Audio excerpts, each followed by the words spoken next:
Champions trophy 2025 final ఆదివారం Bharat versus New Zealand మధ్య జరిగింది. దుబాయ్లో జరిగిన ఈ ఫైనల్ మ్యాచ్లో రోహిత్ శర్మ జట్టు 4 వికెట్ల తేడాతో విజయం సాధించగలిగింది. ఈ విధంగా 17 సంవత్సరాల సుదీర్ఘ నిరీక్షణ తర్వాత భారత జట్టు ఛాంపియన్స్ ట్రోఫీని గెలుచుకుంది. అదే సమయంలో రోహిత్ శర్మ కెప్టెన్సీలో టీమిండియా రెండోసారి ఐసీసీ ట్రోఫీని గెలుచుకుంది. ఫైనల్లో న్యూజిలాండ్ టాస్ గెలిచి మొదట బ్యాటింగ్ చేసింది.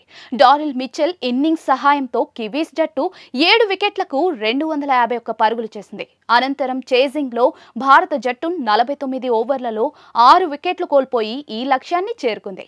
భారత విజయానికి హీరో రోహిత్ శర్మ 74 పరుగులతో కీలక ఇన్నింగ్స్ ఆడారు. ఈ విధంగా 9వ ఛాంపియన్స్ ట్రోఫీ ఎడిషన్ ఘనంగా ముగిసింది. ఇప్పుడు చాలా మంది అభిమానుల మదిలో ఛాంపియన్స్ ట్రోఫీ తదుపరి ఎడిషన్ ఎప్పుడు ఎక్కడ జరుగుతుందనే క్వశ్చన్స్ మెదులుతూ ఉన్నాయి. ఈ ప్రశ్నలకు సమాధానాలను ఇప్పుడు తెలుసుకుందాం.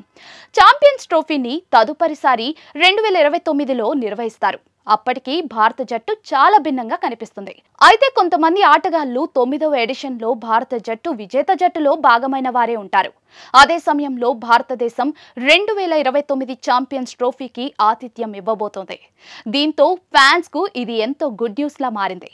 2029 ఛాంపియన్స్ ట్రోఫీని భారత గడ్డపై నిర్వహిస్తామని 2021 నవంబర్లోనే ఐసీసీ ప్రకటించేసింది. అయితే ఇది ఏ నెలలో నిర్వహించబడుతోందో సమయం వచ్చినప్పుడు మాత్రమే తెలుస్తుంది. తదుపరిసారి టీమిండియా డిఫెండింగ్ ఛాంపియన్ గా ఛాంపియన్స్ ట్రోఫీలోకి ప్రవేశించనుంది. ఆతిథ్య దేశంగా ఉండటం వల్ల టీమిండియా ఖచ్చితంగా దీని నుంచి ప్రయోజనం పొందుతుంది.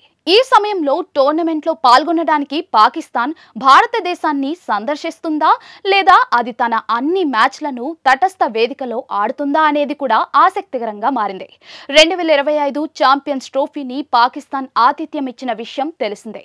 కానీ టీమిండియా తన అన్ని మ్యాచ్లను దుబాయ్లో హైబ్రిడ్ మోడల్లో ఆడిన సంగతి మనందరికీ తెలిసిందే.